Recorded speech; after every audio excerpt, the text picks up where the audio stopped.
하나님 말씀은 어제에 이어서 아가서 5장 3절입니다.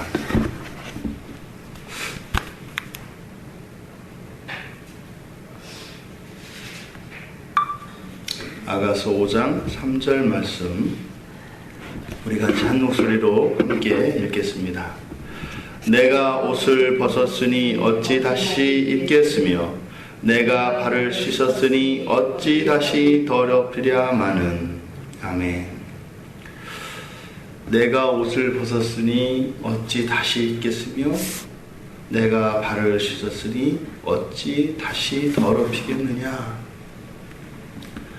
술람 여인은 분명 주님을 위하여 옷을 벗었고 주님을 위하여 발을 씻었습니다.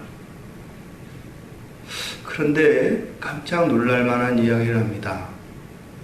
주님을 위해서 하였던 그런 헌신, 그 헌신이 주님의 말씀에 순종할 수 없는 이유로 제시되어지고 있기 때문입니다. 주를 위하여 내가 벗었고 주를 위하여 내가 씻었으니, 지금 주님이 나에게 문을 열어달라고 하는 그 말씀에 순종할 수 없습니다. 여기에서 이렇게 가치가 전도되어지면 우리들의 이러한 헌신과 이러한 열심이 얼마나 큰 위험으로 바뀌는지 우리들에게 보여주고 있습니다. 지금 술람 여인은 신랑에게 전적으로 헌신하겠다라고 하는 그 사랑의 헌신의 맹세를 완전히 잊어버렸습니다. 자신의 헌신과 자신의 헌신에 신랑을 메어버린 것입니다.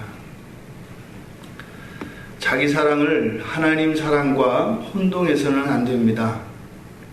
무슨 말인가 하면 하나님을 위해서 시작한 일이 자기 사랑에 빠지게 되면 그것이 자기 자신을 위한 일로 바뀐다는 것을 말합니다. 신부가 신랑을 위해서 하였던 옷을 벗고 발을 씻었던 이런 헌신이 있었음에도 불구하고 본문을 보면 신부에게 신랑은 안중에도 없습니다. 그 헌신할 때 신부의 마음은 오직 신랑의 기쁨과 만족이었습니다. 신랑만 기뻐하기를 바라는 마음으로 그러한 헌신이 있었단 말이죠.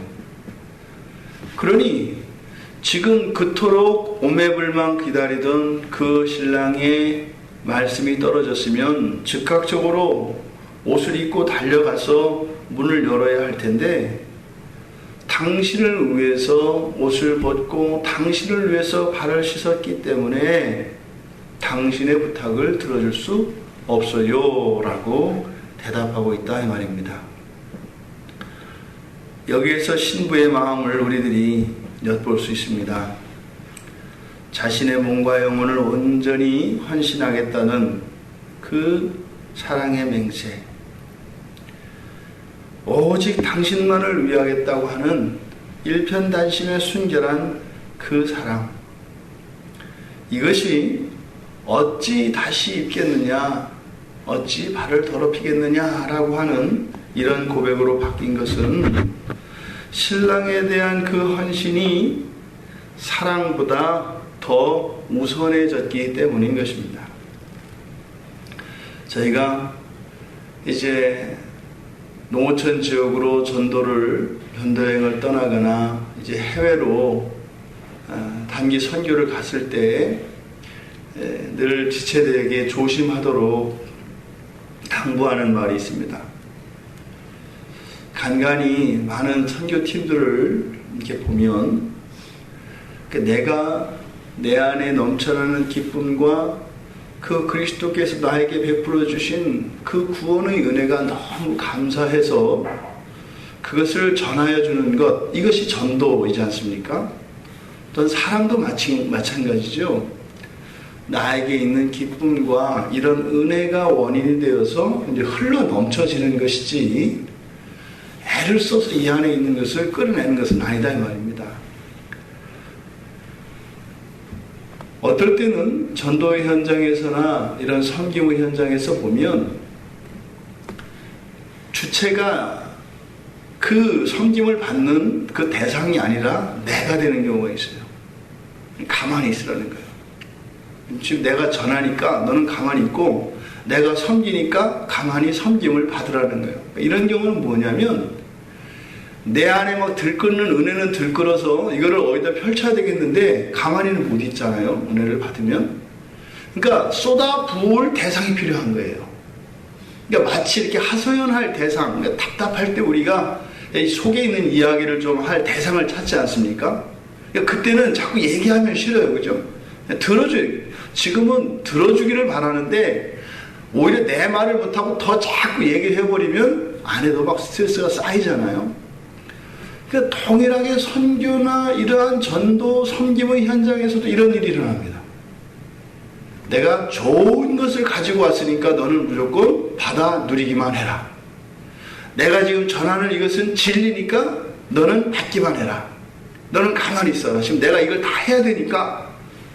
이런 헌신과 사랑이 잘못 가치가 전도되어지면 대상만 필요로 하는, 그러니까 그쪽은 지금 내가 섬기고 있는 그 대상의 마음과 진정 그 영혼의 상태, 이것은 아무런 고려에 넣지 않고 그저 나 안에 있는 것을, 모든 것을 토해내는 것 자체가 목적인 것 같은 이런 일들이 일어납니다.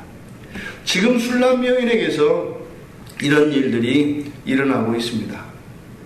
지금 영광 받으시고 나의 모든 것의 주인 되어 주시는 그 신랑, 주님에 대하여, 주님의 기쁨을 위하여 모든 것을 전적으로 헌신하겠다고 했던 그 순수한 그 마음이 이제는 사랑이 없는, 순종이 없는 열심으로만 바뀌어서 이제는 주님의 음성을 귀 기울여 듣지도 않고 순종하지도 않는 이러한 상황이 펼쳐졌습니다. 술람 여인이 자기 자신이 얼마나 놀랐겠습니까? 지금 술람 여인이 과연 그 사랑이 다 식었고 그런 열정이 식었을까요? 그렇지 않은 것 같아요. 왜냐하면 바로 앞에서 옷을 벗었고 발을 씻었다라고 하는 이러한 헌신의 수고의 흔적이 분명히 있었기 때문입니다. 방향이 바뀐 것이죠. 이것을 통해서 우리는 한시도 하나님의 은혜를 떠나서는 살 수 없고 하나님의 은혜가 아니고서는 온전히 사랑할 수 없는 우리의 본성을 발견할 수 있습니다. 이 사랑의 방향이 자기를 향하게 되니까, 주님을 향한 사랑이 자기 사랑으로 바뀌게 되니까 우리의 눈과 마음이 어두워지고 가리워진 것입니다. 우리 안에 타락한 본성은 나도 모르는 사이에 주님이 받으셔야 될 그 영광의 자리에 우리 자신을 앉힙니다. 그래서 사랑하는 마음이나 이러한 헌신이 능사는 아닙니다. 주님이 아닌 자기 자신에 대한 사랑이라면, 또한 나의 사랑을 불출하기 위한 대상으로서의 하나님을 설정하고 있다면 그 사랑은 불신앙이며 하나님을 알지 못하는 것과 다를 바 없습니다. 그래서 우리의 사랑과 우리의 헌신은 하나님의 기쁨과 영광을 위한 것임을 한시도 잊어서는 안 될 것입니다. 우리의 사랑은요, 목적이 있는 사랑이다 이 말입니다. 사심이 있는 사랑이 아니라 목적이 있는 사랑이다 이 말입니다. 그 목적은 무엇일까요? 하나님의 기뻐하심과 하나님의 영광이 있습니다. 당신이 보잘것없는 우리를 위하여 당신의 독생자를 내어주시기까지 사랑하셨던 그 하나님의 사랑에 반응하는 그러한 목적 있는 사랑이다 이 말입니다. 어찌 다시 있겠으며 어찌 다시 더럽히랴 라고 하는 이 고백은 바뀌어야 합니다. 입고 벗고 씻고 더럽히기를 수백 번이라도 할 수 있습니다. 주님이 원하신다면 무의미한 것 같이 기계적으로 반복되어지는 것도 얼마든지 할 수 있습니다. 라고 하는 이러한 고백으로 바뀌어야 할 것입니다. 신부는 옷을 벗고 발을 씻은 것이 자기 자신의 의의 근거임을 은연중에 나타내 보이고 있는 것입니다. 이런 상태에서는 순종이 불가능합니다. 본문의 신부처럼 우리도 생활하면서 우리 자신이 선을 위해 무엇인가를 할 수 있고 우리가 행한 그 어떤 일 자체에 의미를 두는 경우가 있습니다. 그럴 때 그 업적과 성과가 우리의 자랑이 되고 공으로 생각할 때가 있습니다. 그러나 모든 행위의 궁극적인 목적은 하나님의 기쁨과 영광이 있다는 사실을 기억해야 합니다.